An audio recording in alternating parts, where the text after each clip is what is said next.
فأعوذ بالله من الشيطان الرجيم يا أيها الذين آمنوا كتب عليكم الصيام كما كتب على الذين من قبلكم لعلكم تتقون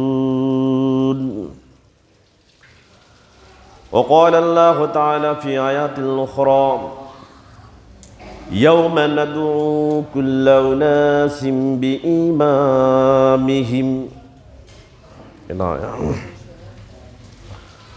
আলহামদুলিল্লাহ সমস্ত প্রশংসা মহান আল্লাহ সুবহানাহু ওয়া তাআলার জন্য যে মহান আল্লাহ সুবহানাহু ওয়া তাআলা আজকের এই জুমার দিনে পায়ে হেঁটে অথবা যানবাহনে এসে খতিবের কাছাকাছি বসে কোরআন এবং সহিহ হাদিস থেকে আলোচনা করা এবং শোনার তৌফিক দান করেছেন সে আল্লাহর দরবারে সাজদা ও শুকর জানাই সকলে বলি আলহামদুলিল্লাহ। দরুদ পাঠ করছি নিরহংকার নবীর ওপরে যে নবী মুহাম্মদ রাসূলুল্লাহ সাল্লাল্লাহু আলাইহি ওয়াসাল্লাম কাল কিয়ামতের দিন সমস্ত বনি আদমের সর্দার হবেন এ কথা তিনি পৃথিবীতে জানতেন, এজন্য তার মনের ভিতরে কোনো অহংকার ছিল না। যে নবী মুহাম্মদ রাসূলুল্লাহ সাল্লাল্লাহু আলাইহি ওয়াসাল্লাম কাল কিয়ামতের দিন ডান হাতে প্রশংসার পতাকা ধারণ করবেন এবং সেই পতাকার ছায়াতলে সমস্ত নবী রাসূলগণ অবস্থান করবেন এ কথা তিনি পৃথিবীতে জানতেন, এজন্য তার মনের ভিতরে কোনো অহংকার ছিল না। যে নবী মুহাম্মদ রাসূলুল্লাহ সাল্লাল্লাহু আলাইহি ওয়াসাল্লাম কাল কিয়ামতের দিন সর্বপ্রথম যার কবরের ছাদকে সর্বপ্রথম খুলে দেওয়া হবে এবং যিনি সর্বপ্রথম জান্নাতের দুয়ার খুলে জান্নাতে প্রবেশ করবেন তিনি হচ্ছেন আমাদের নবী, আরব্য নবীকুল শিরোমণি, সমস্ত উত্তম চরিত্রের পূর্ণতা যার চরিত্রই ছিল কোরআন, মুহাম্মাদুর রাসূলুল্লাহ সাল্লাল্লাহু আলাইহি ওয়াসাল্লাম। তার উপর শতকোটি দরুদ ও সালাম বর্ষিত হোক। সকলে আমার সাথে বলুন আল্লাহুম্মা সাল্লি ওয়া সাল্লিম আলা নবিয়িনা মুহাম্মদ। সম্মানিত উপস্থিতি, পবিত্র কোরআনুল কারীম থেকে দুটি আয়াতাংশ তেলাওয়াত করেছি, তদালোকে সামান্য সময়ের মধ্যে তথ্যবহুল বিবরণী দিয়ে আজকের আলোচনা উপস্থাপন করার প্রয়াস করব ইনশাআল্লাহ। সম্মানিত উপস্থিতি, আমরা জানি আমাদের নেতা, আমাদের আদর্শ, আমাদের মডেল একজন ব্যক্তি, তিনি কে? মুহাম্মদুর রাসূলুল্লাহ সাল্লাল্লাহু আলাইহি ওয়াসাল্লাম। যুগে যুগে আহলুল হাদিসরা তাদের নেতার পরিবর্তন করে নেই, এজন্য পৃথিবীতে যত নেতা এসেছে সমস্ত নেতারা আহলুল হাদিসদের নেতা পরিবর্তন না হওয়ার কারণে ঈর্ষায় ফেটে তাদের উপরে ক্রোধান্বিত হয়ে রাগান্বিত হয়ে আহলুল হাদিসকে গালি দিয়েছে। এরকম ইতিহাস আজ থেকে প্রায় 1300 বছরের ইতিহাস আমরা পর্যালোচনা করতে দেখতে পাই। সম্মানিত উপস্থিতি, আপনারা জানেন সাম্প্রতিক সময়ে গত সপ্তাহে আমাদের এলাকায় একজন ভণ্ড পীর, সে এই এলাকায় এসে আহলুল হাদিস সালাফি মানহাজের সমস্ত মানুষকে গালি দিয়ে ছোট করে হেয় প্রতিপন্ন করে আমাদের আমল এবং আকীদাকে প্রশ্নবিদ্ধ করে সাধারণ গণমানুষের মধ্যে একটা রোষানল এবং ক্রোধের জন্ম দিয়ে চলে গেছেন। এটা হয়তো আপনারা উপলব্ধি করেছেন। তো আমাদের এই এলাকায় আমরা শান্তিপ্রিয় মানুষ, আমরা বহু যুগ ধরে এই এলাকায় শান্তিপূর্ণভাবে বসবাস করছি। বিশেষ করে যদি 19বিংশ শতাব্দী দেখেন, 40-এর দশকে হারাগাছে একজন বিখ্যাত ব্যক্তি ছিলেন, তার নাম হচ্ছে শাহাদাতুল্লাহ রহেমাহুল্লাহ। শাহাদাতুল্লাহ ইনি একজন দালাল ছিলেন, বিখ্যাত একজন দালাল পরিবার ছিল শাহাদাতুল্লাহ দালাল। তার দুইজন উল্লেখযোগ্য পুত্র ছিল, একজনের নাম হচ্ছে আব্দুল জব্বার ওরফে নেন্দু দালাল, আরেকজনের নাম ছিল আব্দুস সাত্তার ওরফে গেন্দু দালাল। এরা বিখ্যাত ব্যক্তি ছিল, ধনাঢ্যশালী ব্যক্তি ছিল, প্রভাবশালী ব্যক্তি ছিল। 46 সালের পূর্বে এই হারাগাছের বুকে আহলুল হাদিস অধ্যুষিত এলাকায় আহলুল হাদিসদের আন্দোলনের পথিকৃৎ বলা যায় এদের দুইজনকে।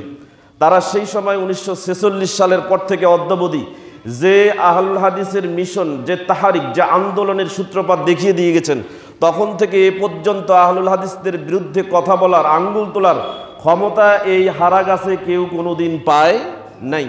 এটা ইতিহাস আমরা দেখেছি। বিশেষ করে দেখেছি সেই সময়ে আহলুল হাদিসদের যে আন্দোলন হয়েছে, সেই আন্দোলনে তারা যে মুখ্য ভূমিকা পালন করেছেন, তার পরবর্তী সময়ে হাজী জিয়ারতুল্লাহ ওরফে নারিয়া হাজী যাকে বলা হয়তো, তার অর্থায়নে বিপুল অর্থ ব্যয় করে 50টি গরু, 1টি উট এবং অগণিত প্রায় কয়েকশো ছাগল কোরবানি করে এই হারাগাছের বুকে 1946 সালে প্রথম আহলুল হাদিস নিখিল বঙ্গ ভারতের প্রথম আহলুল হাদিসের কনফারেন্স হয়। এখানে ভারত বাংলাদেশ মিলে অসংখ্য লোক আহলুল হাদিসের এই আকিদার মিশন এবং প্রথম দাওয়াত বিভিন্ন মাযহাবপন্থীরা গ্রহণ করে এবং পরবর্তী সময়ে তারা আকিদাকে সংশোধন করে আহলুস সুন্নাহ ওয়াল জামাতের অন্তর্ভুক্ত হয়ে এই দুনিয়ায় তাদের ইবাদত বাংলাদেশের মাটিতে তারা বিভিন্ন জায়গায় ছড়িয়ে দিয়েছেন। এটা আমরা দেখেছি। কিন্তু বর্তমানে সাম্প্রতিক সময়ে আমাদের এই শান্তির ধারা নষ্ট হচ্ছে এই হারাগাছ এলাকায়। এটার জন্য মূলত আমরাও কিছুটা দায়ী। আমরা যদি আমাদের ধর্মকে বোঝার জন্য, দিনকে বোঝার জন্য, ইসলামকে বোঝার জন্য যেখানে সেখানে যত্রতত্র যার তার কাছে দিন শেখার জন্য, দিন বোঝার জন্য এবং দিনকে জানার জন্য যদি না যেতাম, তাহলে আমাদের মধ্যে এইরকম এই ফাটল বা এইরকম কোনো ক্ষোভ তৈরি হতো না। তো আমরা আশা করব, আমি আজকে আহলুল হাদিসদের মানহাজের ওপরে কিছু কথা আপনাদেরকে বলবো। অবশ্যই আমরা আমাদের স্বরূপ, আমাদের উপলব্ধি, এটা আমাদেরকে জানতে হবে, চিনতে হবে, বুঝতে হবে এবং যেখানে সেখানে যত্রতত্র আপনারা যাবেন না দিন শেখার জন্য, দিন বোঝার জন্য। আপনারা দেখতেও যাবেন না যে কেউ ইসলামকে বোঝানোর জন্য, দেওয়ার জন্য বা শেখানোর জন্য এসেছে, তার মুখটা দেখতে যাই, এমনটাও করা যাবে না। এটা আহলুল হাদিসদের বৈশিষ্ট্য হতে পারে না। এজন্য মনে রাখবেন, ইমাম আবু দাউদ রাহেমাহুল্লাহের পুত্র, তার নাম হচ্ছে আবু বকর আবদুল্লাহ ইবনে আবি দাউদ আস-সিজিস্তানি রাহেমাহুল্লাহ। তিনি কিতাবুশ শরঈয়ার 975 নম্বর পৃষ্ঠার মধ্যে উল্লেখ করেছেন যে তোমরা কখনো আহলুল হাদিস যারা আছো, নিজেকে আহলে হাদিস দাবি করো, যারা সহিহ আকীদার উপরে আছো, সহিহ আকীদা এবং মানহাজের উপরে ইসলামকে লালন করে ইসলামকে পালন করার চেষ্টা করছো, তাদের উদ্দেশ্যে তিনি বলছেন লা তাকু মিন কওমিন তালহু বিদীনিহিম। তিনি বলছেন সাবধান, খবরদার আহলুল হাদিসরা, তোমরা শুনে রেখো, এমন কোন জনগোষ্ঠী, এমন কোন জনগোষ্ঠীর লোকের সাথে তোমরা মিশে পড়ো না, এমন কোন জনগোষ্ঠীর সাথে তোমরা মেশো না, বসো না, চলাফেরা করো না, যারা কি করে তালহু বিদীনিহিম, যারা তাদের দিনের কিছু অংশকে গালি দেয়, হেয় করে, প্রতিপন্ন করে, খোঁটা দেয়, তাদের সাথে তোমরা চলাফেরা করো না, বসো না, উঠা বসনা করো না। যদি করো ফাতাতাআনা ফি আহলিল হাদিস ওয়া তাকাদ্দাহা, একটা পর্যায়ে এমন হবে তুমি আহলে হাদিসের ঘরে জন্মগ্রহণ করেছো, তুমি তাওহীদওয়ালার ঘরে জন্মগ্রহণ করেছো, তুমি নিজেই এক সময়ে তাদের পক্ষ নিয়ে তোমার স্বজাতি আহলে হাদিসকে তুমি গালি দিবে। চিন্তা করেন, আজকে আমাদের স্বভাব এরকম হয়ে গেছে, যার তার অনুষ্ঠানে আমরা যাচ্ছি, যার তার মাহফিলে যাচ্ছি, এরকম পীর পূজারী ভণ্ড এরকম কিছু মানুষ যারা ইসলামী লেবাস ধারণ করে ইসলামকে মানুষের সামনে প্রকাশ করবে মনে করে তারা আপনাদের কাছে আসতেছে, আর আপনারা যাচ্ছেন, সেখানে বসছেন, তাদের কথা শুনছেন। মূলত তারা কি করছে? আপনার পাশে রেখে আপনার বিরুদ্ধে, আপনার ধর্মীয় অনুভূতিতে আঘাত করছে, আপনাকে কষ্ট দিচ্ছে। সুতরাং খুব সাবধান থাকতে হবে, এখানে যেতে হবে না। কখনো আপনি দিন শেখার জন্য তাদের ধারে কাছেও যাবেন না, বোঝার জন্য তো নয়, শোনার জন্য যাওয়া যাবে না। এরকম মাজার পূজারী, কবর পূজারী, ভণ্ড পীর, এদের দিয়ে কখনো ইসলামের সংস্কৃত দিনের ধারা মানুষের কাছে পৌঁছাতে পারে না। অতএব এই বিষয়ে সতর্ক থাকতে হবে। সম্মানিত উপস্থিতি, মনে রাখবেন, আমরা কিন্তু আহলে হাদিসের মধ্যে কিছু মানুষ আছি যারা রাজনৈতিক লেজুর বৃত্তির কারণে কিছু কিছু ভণ্ড নেতাদের অধীনে থেকে তাদের রাজনীতি পরিচালনা করি এবং তারাই কিন্তু আপনাদেরকে নিয়ে আপনাদের ধর্মীয় অনুভূতিতে আঘাত আনছে।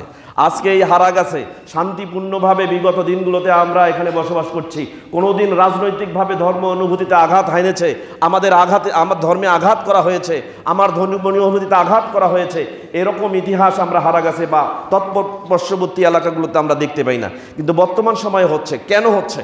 আজকে আহলুল হাদিস সালাফি মানহাজের সহিহ আকীদার দাওয়াত সর্বত্র পৌঁছে গেছে। আজকে দিনে দিনে আমাদের সংখ্যা যা ছিল সেটা দ্বিগুণ, 3 গুণ, 4 গুণ, 5 গুণ, 10 গুণ হারে বেড়ে যাচ্ছে।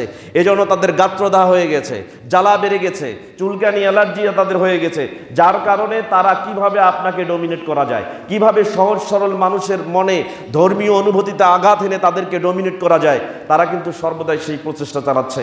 মনে রাখবেন, আহলুল হাদিসকে গালি দেওয়া এটা আজকের কথা না, 1350 বছরের ইতিহাসে নবী মুহাম্মদুর রাসূলুল্লাহ সাল্লাল্লাহু আলাইহি ওয়াসাল্লাম তার মৃত্যুর পরে এই 1350 বছরের ইতিহাসে যুগে যুগে পর্যায়ক্রমে বিভিন্ন আহলুল হাদিসদের সংস্কৃত দিনের ধারা যখন মানুষের কাছে পৌঁছাতে গিয়েছে, আমরা দেখেছি সালাফদের অধিকাংশ সালাফদেরকে এই বেদাতপন্থীরা গালি দিয়েছে।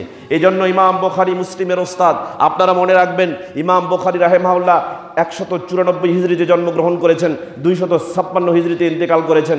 তার ওস্তাদ, তার সিনিয়র ছিলেন, তার নাম হচ্ছে আহমদ ইবনে সিনান আল ওয়াসিতি আল কচ্চান রাহিমাহুল্লাহ। তিনি একটা কথা বলেছেন এই আহলুল হাদিস থেকে গালি দেওয়া ব্যক্তিদের সম্পর্কে, যেটা মারিফাতুল উলুমুল হাদিসের 6 নম্বর আসার 110 নম্বর পৃষ্ঠার মধ্যে এসেছে। তিনি সেই সময় বলেছেন, আজ থেকে 1250 বছর আগে, যে লাইসা ফিদ দুনিয়া মুবতাদিউন ইল্লা ওয়া হুয়া ইয়াবগাদু আহলাল হাদিস, পৃথিবীতে এমন কোনো বেদাতি নেই, এমন কোনো বেদাতকারী নেই যে আহলে হাদিসকে গালি দেয় না। তাহলে মনে রাখবেন, যারা আহলে হাদিসকে গালি দেয় এরা কারা? এরা বেদাতি। সুতরাং এই বেদাতিদের পাশে যাওয়াও যাবে না, তাদের সাথে বসাও যাবে না, এবং প্রচলিত বিষয়ে লেনদেন ছাড়া, মুআশারা ছাড়া, অত্যাবশ্যকীয় প্রয়োজন ছাড়া তাদের সাথে কোনো প্রকার সংযোগ স্থাপন করা যাবে না। খুব ভালো করে মনে রাখবেন, এই আহলে হাদিসকে গালি দিচ্ছে, এরা ভালো মানুষ না। এই জন্য শাইখুল ইসলাম ইমাম ইবনু তাইমিয়া রাহিমাহুল্লাহর ছাত্র হাফিজ ইবনুল কাইয়ুম আল জাওজি রাহিমাহুল্লাহ, তিনি কাসিদা নুনিয়ার মধ্যে আহলে হাদিসদেরকে গালি দেওয়া ব্যক্তিদের শানে 2টি কবিতার লাইন রচনা করে তিনি উল্লেখ করেছেন, যেটা আল কাফিয়াতুশ শাফিয়ার 199 নম্বর পৃষ্ঠার মধ্যে উল্লেখ করা হয়েছে। ইমাম হাফিজ ইবনুল কাইয়ুম রাহিমাহুল্লাহ তিনি জন্মগ্রহণ করেছেন 691 হিজরিতে, মৃত্যুবরণ করেছেন 751 হিজরিতে, প্রায় আজ থেকে 700-800 বছর আগেকার কথা। সম্মানিত উপস্থিতি, মনে রাখবেন, তিনি সেই সময় বলেছেন, ইয়া মুবগাদা আহলিল হাদিস ওয়া শাতিমা আবশির বিআকদি বেলায়াতি শাইতানা। সেই সময়ে বলেছে, হে আহলে হাদিসকে গালি দেওয়া ব্যক্তি, আহলে হাদিসের উপরে বিদ্মত পোষণ করা ব্যক্তি, আহলে হাদিসকে ব্যঙ্গ করা ব্যক্তি, তোমরা জেনে রেখো, আবশির বিআকদি বেলায়াতি শাইতানা, তোমরা কখনো মানুষের বন্ধু হতে পারো না, তোমরা শুভ সংবাদ গ্রহণ করো, তোমরা শয়তানের দোসর, শয়তানের দুষ্ট, শয়তানের বন্ধু। সুতরাং মনে রাখবেন, আহলে হাদিসকে যারা গালি দেয় এরা শয়তানের দোসর। একটা জিনিস মনে রাখবেন, যখন আপনি কোনো নেতাকে পরিবর্তন করবেন না, তখন এই প্রচলিত যত নেতা আছে তখন কিন্তু ওই নেতার অনুসারীদের বিরুদ্ধে লেগে যাবে, তার দোষ বের করা শুরু করে দেবে। একটা পর্যায়ে যখন মুরিদের সাথে পারে না, যখন অনুসারীর মধ্যে পারে না, তখন দেখা যায় ওই নেতার বিরুদ্ধেও তারা লেগে যায়। চিন্তা করে দেখেন, আমাদের আহলে হাদিসদের নেতা কয়জন বলেন তো? একজন। কাল কিয়ামতের মুহূর্ত পর্যন্ত আল্লাহ সুবহানাহু ওয়া তাআলার সামনে মানুষ যখন দণ্ডায়মান হবে, তখনও আমাদের নেতার কোনো পরিবর্তন হবে না। সেই সময়ে আহলুল হাদিসদের সামনে যারা নেতা হিসেবে থাকবে, যিনি নেতা হিসেবে থাকবেন, তিনি হচ্ছেন মুহাম্মদুর রাসূলুল্লাহ সাল্লাল্লাহু আলাইহি ওয়াসাল্লাম। আল্লাহ সুবহানাহু ওয়া তাআলা বলেছেন 17 নম্বর সূরা বনী ইসরাঈল বা ইসরার 71 নম্বর আয়াত, আল্লাহ বলেছেন, ইয়াউমা নাদউ কুল্লা উনাসিম বিইমামিহিম। আল্লাহ কাল কিয়ামতের দিন সমস্ত মানুষকে তাদের নেতার পিছনে রেখে, নেতার অধীনে থেকে আল্লাহ সুবহানাহু ওয়া তাআলা সমস্ত মানুষকে ডাকবেন। সেই দিন সমস্ত মানুষ তার নেতার পিছনে চলে যাবে। সেই দিন আমাদের অবস্থা কি হবে? এই আয়াতের ব্যাখ্যা এসেছে তাফসীরুল কোরআনুল আযীম 5 নম্বর খণ্ড 99 নম্বর পৃষ্ঠা 17 নম্বর সূরা বনী ইসরাঈল বা ইসরার 71 নম্বর আয়াতের ব্যাখ্যায় পাউলুস সালাফ তিনি পূর্ববর্তী কথাদের উল্লেখ করেছেন, পূর্ববর্তী সালাফদের কথা নিয়ে এসেছেন। আপনারা মনে রাখবেন, ইবনু হাজার আসকালানী রাহিমাহুল্লাহ তিনিও এই কথার মধ্যে মত দিয়েছেন, ফাতুল বারীতে কথাটি এসেছে। এই সময়ে দেখেন, আজকের কথা না এটা, ইবনু কাসির রাহিমাহুল্লাহ 701 হিজরিতে জন্মগ্রহণ করেছেন, 774 হিজরিতে ইন্তেকাল করেছেন। তিনি কৌলুস সালাফ, তার পূর্ববর্তী সালাফদের কথা নকল করেছেন। তার মানে এই কথা আজ থেকে 850, 900 কিংবা 1000 বছর আগেকার পুরনো কথা। সেই সময়ে বলা হয়েছে, কৌলুস সালাফ, সালাফরা এই কথা বলেছেন, হাজা আকবারুশ শারফিন লিআসহাবিল হাদিস লিআন্না ইমামাহুমুন নবী সাল্লাল্লাহু আলাইহি ওয়াসাল্লাম। কাল কিয়ামতের দিন সমস্ত মানুষকে তার নেতার পিছনে থেকে, নেতার অধীনে থেকে ডাক দেওয়া হবে। আর এই মর্যাদা হচ্ছে আহলুল হাদিসদের জন্য। কেন? তাদের নেতা একজন, তিনি হচ্ছেন মুহাম্মদুর রাসূলুল্লাহ সাল্লাল্লাহু আলাইহি ওয়াসাল্লাম। সম্মানিত উপস্থিতি, এই শরফ, এই মর্যাদা ভুলে গেলে হবে না। আহলুল হাদিসদের স্বরূপ বুঝতে হবে। এই আহলে হাদিস তাওহীদ আল্লাহর ঘরে জন্মগ্রহণ করেছে, তাওহীদে শুধু একমাত্র উলুহিয়ার স্বীকৃতি দিয়েছে। আল্লাহ সুবহানাহু ওয়া তাআলা ছাড়া কারো ইবাদত করা যাবে না। আর এই ইবাদতের ভিত্তি আল্লাহ সুবহানাহু ওয়া তাআলা থেকে একজন ব্যক্তির মাধ্যমে এসেছে, তিনি হচ্ছেন মুহাম্মদুর রাসূলুল্লাহ সাল্লাল্লাহু আলাইহি ওয়াসাল্লাম। সুতরাং পৃথিবীতে ইবাদতের ধারা, ইবাদতের পদ্ধতি, ইবাদত কিভাবে পরিচালনা করতে হবে, এজন্য একজন ব্যক্তিকে অনুসরণ করতে হবে, তিনি হচ্ছেন মুহাম্মদুর রাসূলুল্লাহ সাল্লাল্লাহু আলাইহি ওয়াসাল্লাম। তাকে অনুসরণ ব্যতীত কোনো ইবাদত হবে না। এজন্য কাল কিয়ামতের দিন আমরা আহলুল হাদিস যারা আছেন তারা নবী মুহাম্মদুর রাসূলুল্লাহ সাল্লাল্লাহু আলাইহি ওয়াসাল্লামের নেতৃত্বের অধীনে থেকে কাল কিয়ামতের দিন আল্লাহ সুবহানাহু ওয়া তাআলার সামনে দণ্ডায়মান হবে। সম্মানিত উপস্থিতি, এই আয়াতের ব্যাখ্যায় আপনার এই তাফসিরে জালালাইনের একজন লেখক, একজন ব্যাখ্যাকার, তার নাম হচ্ছে জালালউদ্দিন সৈয়দী রাহিমাহুল্লাহ। 849 হিজরিতে জন্মগ্রহণ করেছেন, 911 হিজরিতে ইন্তেকাল করেছেন। তিনিও কওলুস সালাফ, সালাফদের দৃষ্টান্ত দিয়ে উল্লেখ করেছেন। এটাও আজ থেকে 700, 800, 900 বছর আগেকার পুরনো কথা।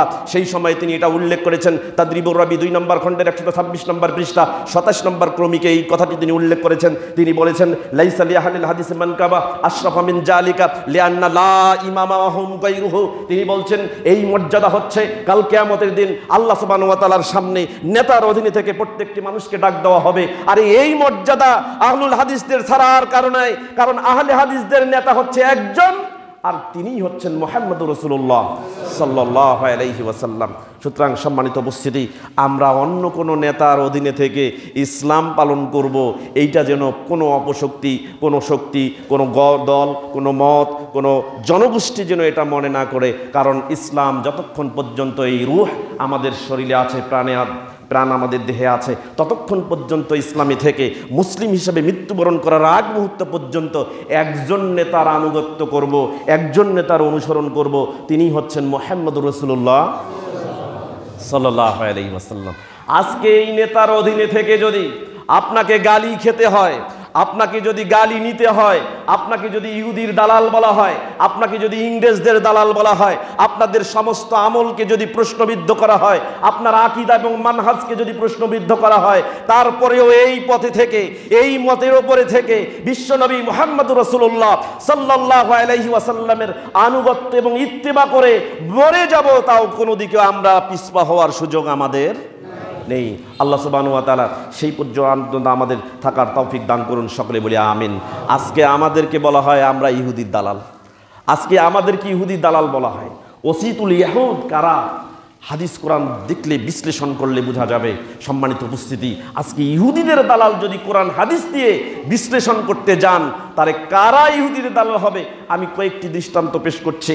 দেখুন, একটা হাদিস রয়েছে আবু দাউদ, ইবনু মাজাহ এবং মিশকাত, 3টি হাদিসের কিতাবে হাদিসটি এসেছে। মিশকাতুল মাসাবি কিতাবুস সালাত, সালাত সংক্রান্ত একটা অধ্যায় রয়েছে। বাবুল কিরাআতি ফিস সালাহ, সালাতের মধ্যে কিরাত পাঠ করা সংক্রান্ত একটা অনুচ্ছেদ রয়েছে। আল ফাসলুস সানি, 2য় পরিচ্ছেদের 845 নম্বর হাদিস। হাদিসটি মনে হচ্ছে ওয়াইল ইবনে হুজর রাদিয়াল্লাহু তাআলা আনহু থেকে বর্ণিত। তিনি বলেন, রাআইতুন নবিয়্য সাল্লাল্লাহু আলাইহি ওয়াসাল্লাম ইয়াকরাউ, আমি বিশ্বনবী মুহাম্মদুর রাসূলুল্লাহ সাল্লাল্লাহু আলাইহি ওয়াসাল্লামকে যখন সালাত আদায় করতেছিলেন, আমি বিশ্বনবীকে ওই সময় কিরাত পাঠ করতে শুনেছি। তিনি বলেছিলেন গায়রিল মাগদুবি আলাইহিম ওয়ালা যাল্লিন। যখন তিনি এই বাক্য নিজে নিজে পাঠ করছিলেন, ফাকালা আমিন, তখন তিনি নিজে নিজে বলেছিলেন আমিন, আল্লাহ তুমি কবুল করো। যখন তিনি আমিন বলেছেন, মাদ্দা বিহা সাউতাহু, তিনি তার কণ্ঠকে উঁচু করে জোরে জোরে আমিন বলেছেন। অন্য হাদিসে এসেছে আবু দাউদের 932 নম্বর হাদিস, রফা বিহা সাউতাহু, আল্লাহর নবী তার কণ্ঠকে উঁচু করে বলেছেন আমিন, এই কথাটা তিনি জোরে বলেছেন। এরপরে বিশ্বনবী মুহাম্মদুর রাসূলুল্লাহ সাল্লাল্লাহু আলাইহি ওয়াসাল্লাম, বুখারীতে হাদিস এসেছে, মুসলিমে হাদিস এসেছে, মিশকাতুল মাসাবিতে হাদিসটি এসেছে, কিতাবুস সালাত, সালাত সংক্রান্ত একটা অধ্যায় রয়েছে। বাবুল কিরাআতি ফিস সালাত, সালাতের মধ্যে কিরাত পাঠ করা সংক্রান্ত একটি অনুচ্ছেদ রয়েছে। আল ফাসলুল আউয়াল, প্রথম পরিচ্ছেদের 825 নম্বর হাদিস। আবু হুরায়রা রাদিয়াল্লাহু তাআলা আনহু থেকে বর্ণিত, তিনি বলেন, রাসূল সাল্লাল্লাহু আলাইহি ওয়াসাল্লাম বলেছেন, ইজা আম্মানাল ইমামু ফাআমিনু, আল্লাহর নবী সাল্লাল্লাহু আলাইহি ওয়াসাল্লাম বলেছেন, যখন সালাতের মধ্যে ইমাম আমিন বলে, তোমরাও আমিন বলো। ফাইন্নাহু মাওয়াফাকা তামিনুহু তামিনাল মালাইকা গুফিরা লাহু মা তাকাদ্দামা মিন জানবিহি। ও মানুষেরা, জেনে রেখো, ওই সময় ইমামের আমিন বলার সাথে তোমাদের আমিন যদি ফেরেশতাদের আমিন বলার সাথে মিলে যায়, তাহলে তোমার জীবনের সমস্ত গুনাহগুলোকে আল্লাহ মাফ করে দিবেন।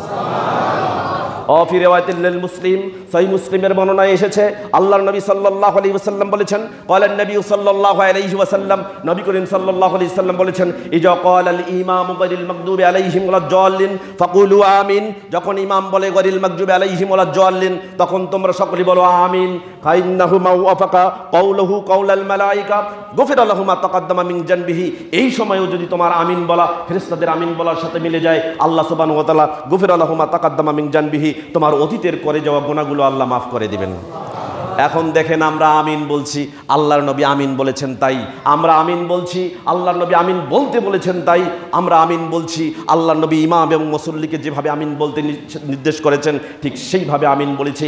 এবার দেখুন, সহিহ তারগিব ওয়াত তারহিব নামে একটা হাদিসের কিতাব আছে, কিতাবুস সালাত, সালাত সংক্রান্ত একটা অধ্যায় রয়েছে। আর তারগিব ফিত তামিন খালফাল ইমাম, ইমামের পেছনে আমিন বলা সংক্রান্ত একটা অনুচ্ছেদ রয়েছে। 515 নম্বর হাদিস, আয়েশা রাদিয়াল্লাহু তাআলা আনহা থেকে বর্ণিত। তিনি বলেন, রাসূল সাল্লাল্লাহু আলাইহি ওয়াসাল্লাম বলেছেন, মা হাসাদাতকুমুল ইয়াহুদু আলা শাইইন, পৃথিবীর মানুষ শুনে রেখো, ইহুদি খ্রিস্টানরা তোমাদের কোনো কাজে এতটা ক্রোধান্বিত হয় না, ইহুদি খ্রিস্টানরা তোমাদের কোনো কাজে এত হিংসা করে না, ইহুদিরা তোমাদের কোনো কাজে এত হিংসা করে না। মা হাসাদাতকুম আলা সালামি ওয়াত তামিন, যখন তোমরা পরস্পর পরস্পরকে সালাম বলো, যখন তোমরা পরস্পর পরস্পরকে আসসালামু আলাইকুম বলো, যখন তোমরা সালাতের মধ্যে সূরা ফাতিহা পাঠ করার পরে জোরে আমিন বলো, তখন ইহুদিরা যত রাগান্বিত হয়, এত হিংসা করে, অন্য কোনো সময় তোমাদের সাথে এত হিংসা করে না। সম্মানিত উপস্থিতি, হাদিস বুঝাচ্ছে ইহুদিরা আমাদের ওপরে রাগান্বিত হয়, হাদিস বুঝাচ্ছে ইহুদিরা আমাদের ওপরে হিংসা করে যখন আমরা জোরে আমিন বলি, যখন আমরা পরস্পর সালাম দেই। আজকে তুমি আমাদেরকে ইহুদি দালাল বলো, আমরা যদি জোরে আমিন বলি তাহলে তোমার গায়ে লাগে কেন, তোমার এত জ্বলে কেন? তার মানে তুমি বুঝিয়ে দিচ্ছ ইহুদির দালাল আহলে হাদিস না, ইহুদির দালাল তোমরাই। সম্মানিত উপস্থিতি, মনে রাখতে হবে, এই আহলুল হাদিস ইহুদিদের দালালি বৃত্তি করে না, এই আহলে হাদিস ইহুদিদের লেজুর বৃত্তি করে না। এই বাংলার জমিনে যারা ইহুদিদের লেজুর বৃত্তি করে, তারাই আহলুল হাদিসদের আমিন শুনলে তাদের গা জ্বালা যাতনা করে, তাদের ওই জ্বালা যাতনা করে, তারাই হিংসা করে, এরাই হচ্ছে ইহুদির দালাল। আহলুল হাদিস কখনো ইহুদির দালাল হতে পারে না। সম্মানিত উপস্থিতি, এরকম দৃষ্টান্ত আমি আরো অনেক দিতে পারি।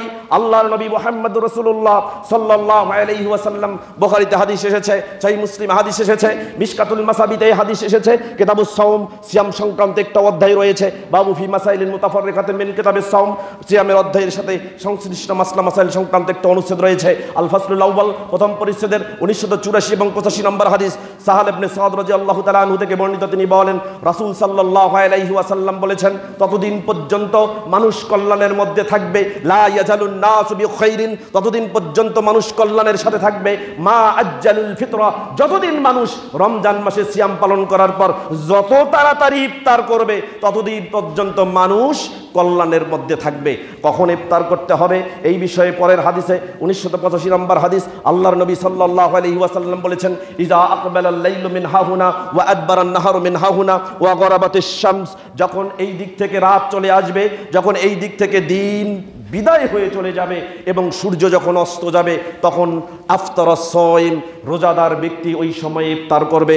এরপরে বিশ্বনবী মুহাম্মদুর রাসূলুল্লাহ সাল্লাল্লাহু আলাইহি ওয়াসাল্লাম বুঝিয়ে দিলেন, মানুষ সূর্য অস্তের সাথে সাথেই তাড়াতাড়ি ইফতার করবে। যতদিন পর্যন্ত মানুষ সূর্যাস্তের সাথে সাথে তাড়াতাড়ি ইফতার করবে, ততদিন মানুষ কল্যাণের সাথে থাকবে।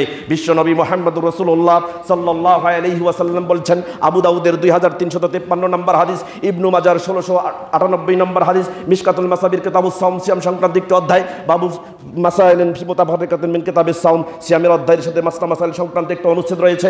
আল ফাসলুস সানি, দ্বিতীয় পরিচ্ছেদের 1995 নম্বর হাদিস, আবু হুরায়রা রাদিয়াল্লাহু তাআলা আনহু থেকে বর্ণিত। তিনি বলেন, রাসূল সাল্লাল্লাহু আলাইহি ওয়াসাল্লাম বলেছেন, লা ইয়াজালুদ দীনু জাহিরান, ততদিন পর্যন্ত দিন এই পৃথিবীর বুকে প্রতিষ্ঠিত থাকবে, ততদিন পর্যন্ত ইসলাম এই পৃথিবীর বুকে ইসলাম প্রতিষ্ঠিত অবস্থায় থাকবে।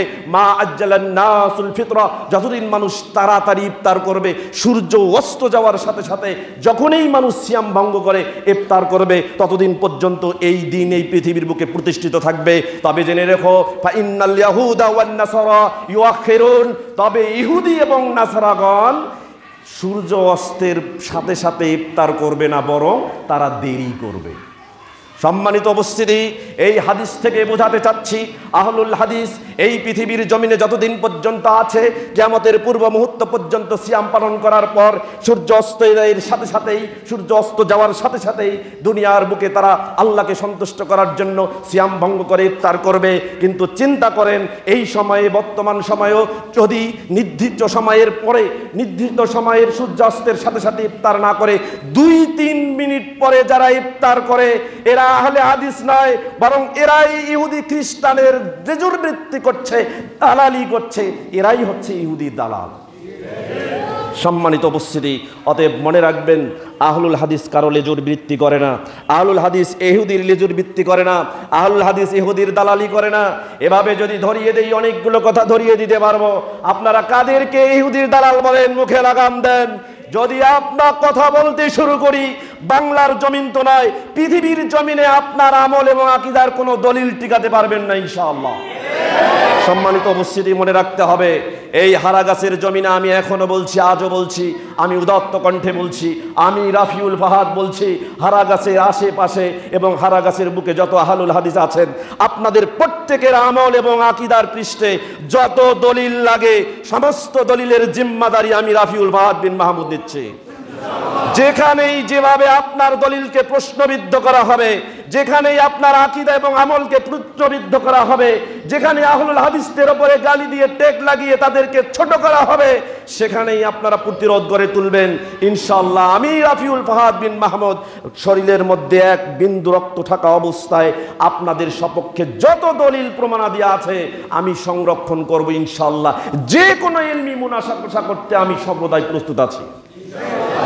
সম্মানিত মুফতি, মনে রাখবেন, আহলুল হাদিস কারো লেজুর বৃত্তি করে না, আহলুল হাদিস কারো দালালি করে না। আহলুল হাদিস কখনো দালালি করার জন্য এই পৃথিবীর জমিনে ইসলাম পালন করার জন্য আসে নাই, কাকো নেতা মানার জন্য আসে নাই। আহলুল হাদিস যে নেতার অধীনে থেকে যার আনুগত্য করে আল্লাহকে সন্তুষ্ট করতে চায়, সে কথা আল্লাহ সুবহানাহু ওয়া তাআলা বলে দিয়েছেন সূরা আল ইমরান অধ্যায় 3 আয়াত 31, কুল ইন কুনতুম তুহিব্বুনাল্লাহা ফাত্তাবিউনি ইউহিব্বুকুমুল্লাহু ইয়াগফির লাকুম যুনুবাকুম। আল্লাহ সুবহানাহু ওয়া তাআলা বলছেন, নবী তুমি বলে দাও, যদি তোমরা আল্লাহকে ভালোবাসতে চাও, তাহলে আমি নবী মুহাম্মদুর রাসূলুল্লাহ সাল্লাল্লাহু আলাইহি ওয়াসাল্লামের ইত্তেবা করো, আমার অনুসরণ করো, তবেই আল্লাহ সুবহানাহু ওয়া তাআলা তোমাদেরকে ভালোবাসবেন।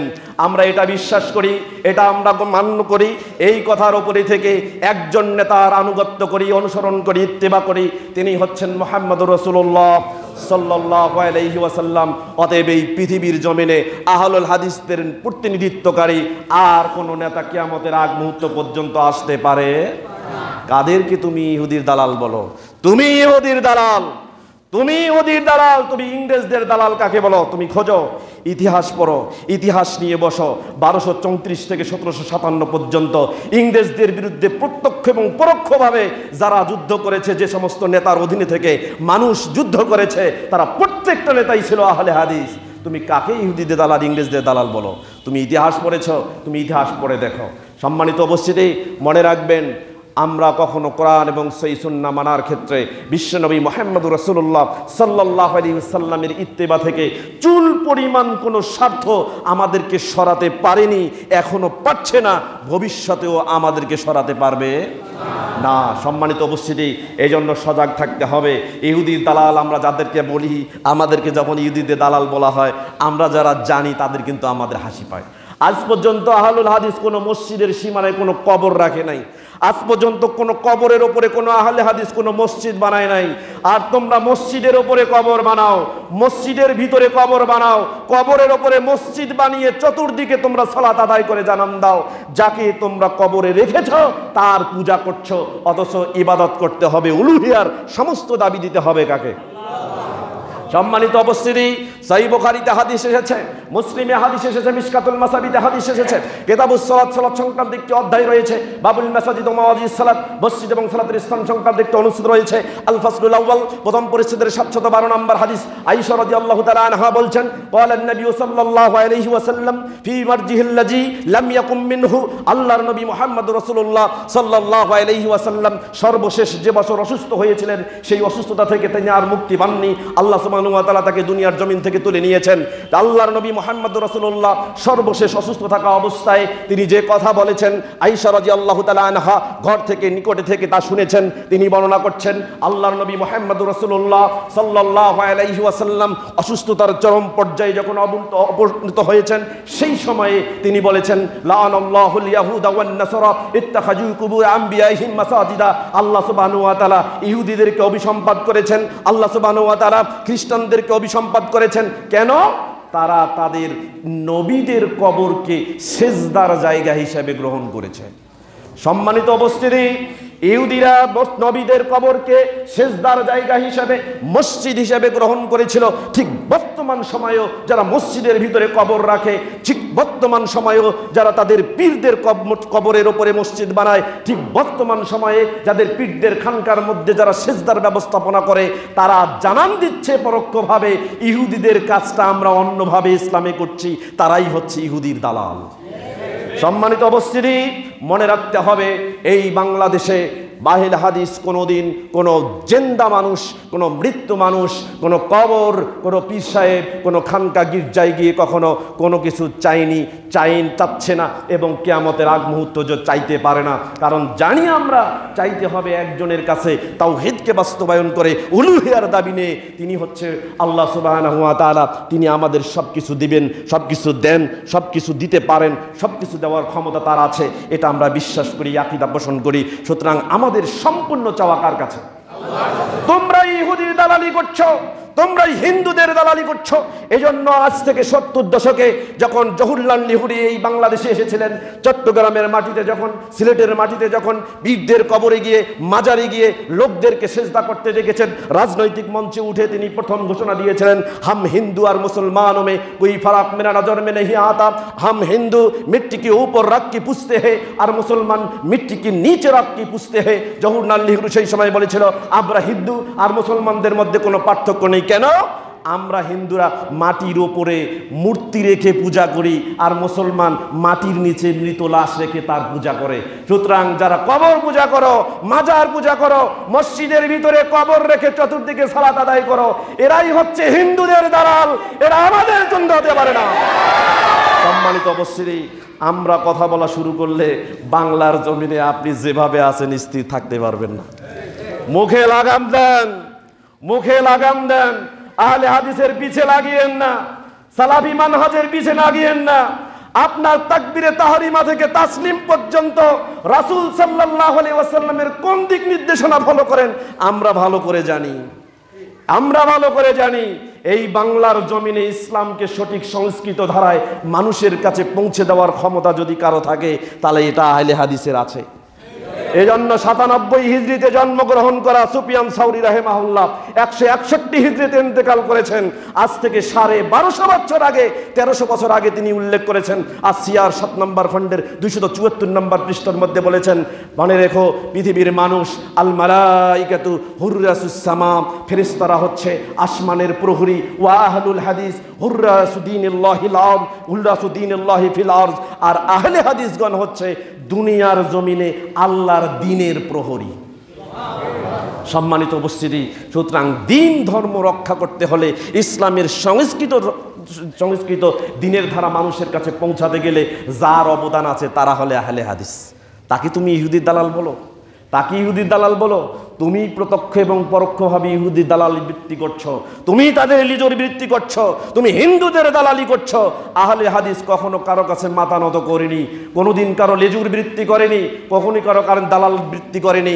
আহলে হাদিস শুধুমাত্র একজন নেতার অনুসরণ করেছেন, তিনি হচ্ছেন মুহাম্মদুর রাসূলুল্লাহ সাল্লাল্লাহু আলাইহি ওয়াসাল্লাম। আমরা বিশ্বাস করি মুসলমানদের জন্য আনন্দের দিন আল্লাহর নবী ইহুদি খ্রিস্টানদের আনন্দের দিন থেকে পরিবর্তন করে 2টি দিন উপহার দিয়েছেন। সেই দিন দুটি কি? ঈদুল ফিতর এবং ঈদুল আজহা।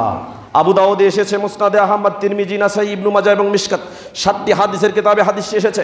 মিশকাতুল মাসাবি কিতাবুস সালাত, সালাত সংক্রান্ত একটা অধ্যায় রয়েছে। বাবুস সালাতি ফিল ঈদাইন,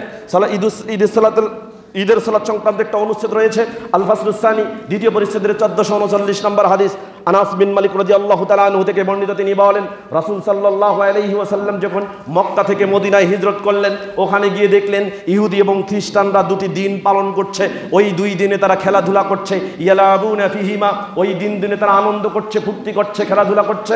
আল্লাহর নবী ইহুদি খ্রিস্টানদেরকে ডাক দিয়ে বললেন, মা হাজানিল ইয়াওমান, তোমরা এই দুই দিনে খেলাধুলা করছো, এই দুই দিন কিসের? তখন তারা বলল, কুন্না নালআবু ফিহিমা ফিল জাহিলিয়া, জাহিলিয়ার যুগে আমরা এই দুই দিনে খেলাধুলা করতাম, এখনো আমরা এই দুই দিনে খেলাধুলা করছি। আল্লাহর নবী সাহাবায়ে কেরামদেরকে বললেন, তোমরা এই দুই দিনে আর খেলাধুলা করো না। কেন? কাদ আবদালাকুমুল্লাহু বিহিমা খায়রাম মিনহুমা ইয়াউমাল আযহা ওয়া ইয়াউমাল ফিতর, আল্লাহ তোমাদের এই দুই দিনকে পরিবর্তন করে দিয়েছেন। একটা দিন দিয়েছেন ঈদুল ফিতর, আর একটা দিয়েছেন ঈদুল আজহা। সুতরাং কিয়ামতের আগ মুহূর্ত পর্যন্ত আনন্দের দিন হিসাবে এই দুই দিন ছাড়া আর দিন আসবে না।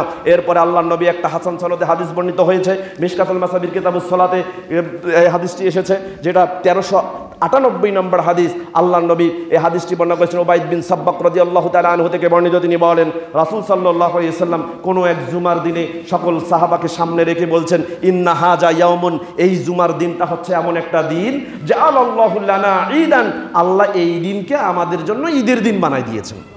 তাহলে ধরে নেই যদি এটা ঈদের দিন হয়, তাহলে মুসলমানের ঈদের দিন কয়টা হলো? কিয়ামতের আগ মুহূর্ত পর্যন্ত আর কোনো ঈদের দিন আসবে? আর ইহুদি খ্রিস্টানদের দিনকে পরিবর্তন করে আল্লাহ আরেকটা আনন্দের দিন আমাদেরকে উপহার দিয়েছেন। দুটা দিন উপহার দিয়েছেন, একটা হলো ঈদুল ফিতর, একটা ঈদুল আজহা। সুতরাং খুশি আনন্দ করার জন্য আর কোনো দিন আসতে পারে? এখন আপনারা ইহুদি এবং খ্রিস্টানদের দিনের সাথে সাদৃশ্যতা রেখে আল্লাহর নবীর জন্মদিবসকে ঈদের দিন বানিয়ে দিয়েছেন। সুতরাং এই ঈদের দিন মুসলমানরা পালন করতে পারে না, আহলুল হাদিস তো কখনোই ধারে কাছে যেতে পারে না।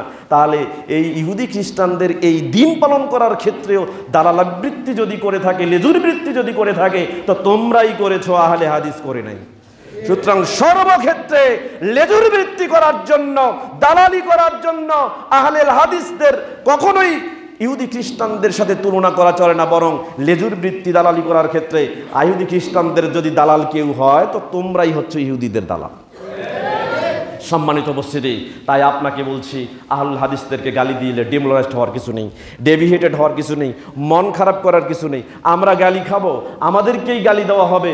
বিশ্বনবী মুহাম্মদ রাসূলুল্লাহ সাল্লাল্লাহু আলাইহি ওয়াসাল্লাম যখন প্রকাশ্যে দিনের ধারা, তাওহীদের বাণী, কালেমার দাওয়াত যখন মানুষের কাছে দিচ্ছিলেন, সেই সময় প্রকাশ্য, প্রত্যক্ষ এবং পরোক্ষভাবে কাফির মুশরিকরা আল্লাহর নবী মুহাম্মদ রাসূলুল্লাহ সাল্লাল্লাহু আলাইহি ওয়াসাল্লামকে 73টা ভাষায় গালি দিয়েছিল। আল্লাহর নবীকে 73টা ভাষায় গালি দিয়েছিল। 15টা ভাষার বর্ণনা এসেছে, স্বয়ং আল্লাহ কোরআনে উল্লেখ করেছেন। চিন্তা করেন, আল্লাহর নবীকে যদি 73টা ভাষায় গালি দেওয়া হয়, তাহলে নবী কি সৎ পথে ছিল না, হক পথে ছিল না? এখনো গালি দিলে বুঝবেন আপনি হক পথেই আছেন। অতএব আল্লাহর নবী গালি খাওয়ার পরেও, তাকে বিভিন্ন ভাষায় ট্যাগ দেওয়ার পরেও, নোংরা অশ্লীল ভাষায় গালি দেওয়ার পরেও যখন আল্লাহর দিন থেকে, তাওহীদ রিসালাতের বাণী থেকে প্রচার বিমুখ হন নাই, এক চুল পরিমাণ সরে যান নাই, কিয়ামতের আগ মুহূর্ত পর্যন্ত তাওহীদ ওয়ালার ঘরে জন্মগ্রহণ করে কোনো আহলে হাদিসকে যদি গালি দেওয়া হয়, আল্লাহর দিন থেকে, রাসূলের ইত্তেবা থেকে, উলুহিয়াতের দাবি থেকে আহলে হাদিস চুল পরিমাণ সরে যাবে না ইনশাআল্লাহ। সম্মানিত উপস্থিতি, অতএব আহলুল হাদিসদের যতই গালি দেওয়া হোক, আমরা ডিমোরালাইজড হব না, আমার নীতিভ্রংশ হব না, আমরা মনোবল হারাবো না, আমরা কখনো বিপদগামী হব না এই জন্য যে আমাদেরকে ডমিনেট করা হয়েছে, আমরা মনে হয় দুর্বল হয়ে গেছি। কখনোই দুর্বল মনে করবেন না ভাই। সব মনে রাখবেন, আল্লাহ নবী কম সংখ্যক লোককেই শুভ সংবাদ দিয়েছেন, বেশি সংখ্যক লোককে শুভ সংবাদ দেন নাই। মনে রাখবেন, আপনার জনপ্রিয়তা কম হবে, এটাই স্বাভাবিক। বর্তমান চলচ্চিত্রে ঢালিউড, বলিউড, টালিউড, বিভিন্ন গণমাধ্যমে আপনারা দেখতে পারবেন, সমস্ত চলচ্চিত্র নির্মাতা থেকে শুরু করে কলাকুশলী সকলের আকাশচুম্বী জনপ্রিয়তা রয়েছে। কিন্তু এরা কি ভালো কাজ করছে? আপনি ভালো কাজ করেন, আমল করেন, আকীদা সহি করেন, আপনার আমলকে বিশুদ্ধ করেন, একজন নেতার অনুসরণ করেন। বিশ্বনবী মুহাম্মদ রাসূলুল্লাহ সাল্লাল্লাহু আলাইহি ওয়াসাল্লাম যেভাবে দেখিয়ে দিয়েছেন, সেইভাবে আপনি দিন পরিচালনা করেন। আপনার জনপ্রিয়তা পৃথিবীর কারো কাছে না থাকলেও একজনের কাছে আপনার জনপ্রিয়তা আছেন, যিনি আপনাকে জান্নাতে দিতে পারেন, যিনি আপনাকে জাহান্নাম থেকে রক্ষা করতে পারেন। সেই আল্লাহর কাছেই আপনার জনপ্রিয়তাই যথেষ্ট। সম্মানিত উপস্থিতি, অতএব পৃথিবীর এই সস্তা জনপ্রিয়তার চাইতে সঠিক স্বচ্ছ দিনের ধারা নিয়ে আমরা দিন পালন করে স্বচ্ছ ইসলাম মান্য করে আল্লাহ নবী মুহাম্মদ রাসূলুল্লাহ সাল্লাল্লাহু আলাইহি সাল্লামের শতভাগ ইত্তেবা নিয়ে আমরা যদি মৃত্যুবরণ করতে পারি, এটাই হচ্ছে পরম সৌভাগ্যের। আল্লাহ সুবহানাহু ওয়া তাআলা আমাদের কবুল করুন, সকলে বলি আমিন।